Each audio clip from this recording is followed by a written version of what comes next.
Hello everyone, అందరికీ నమస్కారం. Welcome back to Sriruchi vlogs.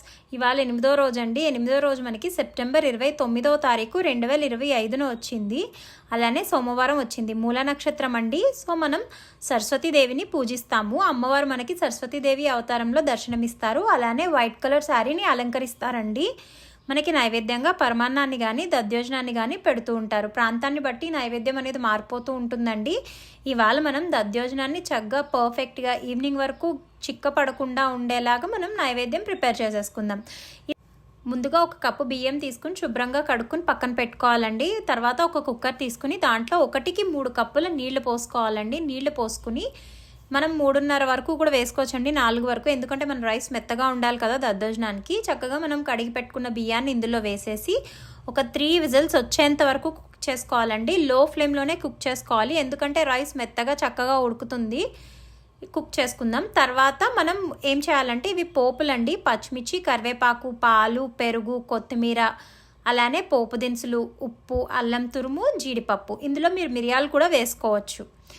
నేను ముందుగా పెరుగుని మజ్జిగ కొట్టినట్టు అండి, మరీ పల్చగా కాదు. ఇందులో వాటర్ ఏం వేయలేదు. ఇది ఒక 200 గ్రాముల పెరుగు ఉంది. దీంట్లో రుచికి తగినంత ఉప్పు, ఇందులో కొంచెం వేయండి, లాస్ట్లో సగం వేస్తాం మనం. కొంచెం ఉప్పు వేసుకుని మజ్జిగ కొట్టినట్టు కొట్టుకోవాలి. అంటే వాటర్ యాడ్ చేయకుండా చిక్కగానే కొట్టుకోవాలి.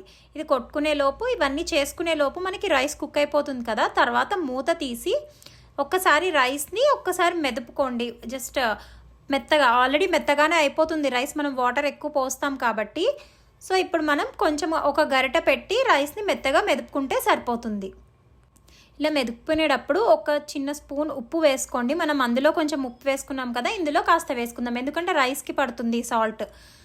పక్కన పెట్టుకుని చక్కగా అది చల్లారాలండి రైస్. సో ఇప్పుడు మనం ఒక ప్యాన్ పెట్టుకుని దాంట్లో ఒక స్పూన్ ఆయిల్ వేసుకున్నాను నేను, ఒక స్పూన్ నెయ్యి వేసుకున్నాను నేను. ఇది పూర్తిగా నెయ్యితో అయినా చేయొచ్చు, లేదా పూర్తిగా ఆయిల్తో అయినా చేయొచ్చు. అందులో నేను పెట్టుకున్న జీడిపప్పు, అలానే పోపు దినుసులు, పచ్చిమిర్చి, కరివేపాకు, అల్లం తురుము అన్నీ వేసుకుని చక్కగా ఫ్రై చేసుకోవాలండి, మంచిగా వేయించుకోవాలి. ఇక్కడ నెయ్యి ఎందుకు తక్కువ వేసాను అంటే, మనకి ఫ్రీజ్ అయ్యే కొద్దీ కాసేపటికి గీ ఫ్రీజ్ అయిపోతుంది కదండి, నెయ్యి గడ్డగడుతుంది. అందుకని నేను 2 వేసుకున్నాను, ఆయిల్ నెయ్యి 2 వేసుకున్నాను. ఇందులో చక్కగా అన్నీ పోపు, పచ్చిమిర్చి, కరివేపాకు, కొత్తిమీర, అల్లం తురుము అన్నీ వేసేసుకుని చక్కగా ఫ్రై చేసేసుకో. పోపు అంతా ఫ్రై అయిపోయింది కదా. ఇప్పుడు మనం ఇందాక చల్లారి పెట్టుకున్న రైస్లోకి మనం పెట్టుకున్న పెరుగు వేసుకుని, మనం ఇందాక మజ్జిగ కొట్టుకున్నాం కదా, అది వేసి చక్కగా కలుపుకోవాలండి. ఉండలు లేకుండా, ముద్ద ముద్దగా ఉంటుంది కదా రైస్, అలా లేకుండా చక్కగా కలుపుకోవాలి.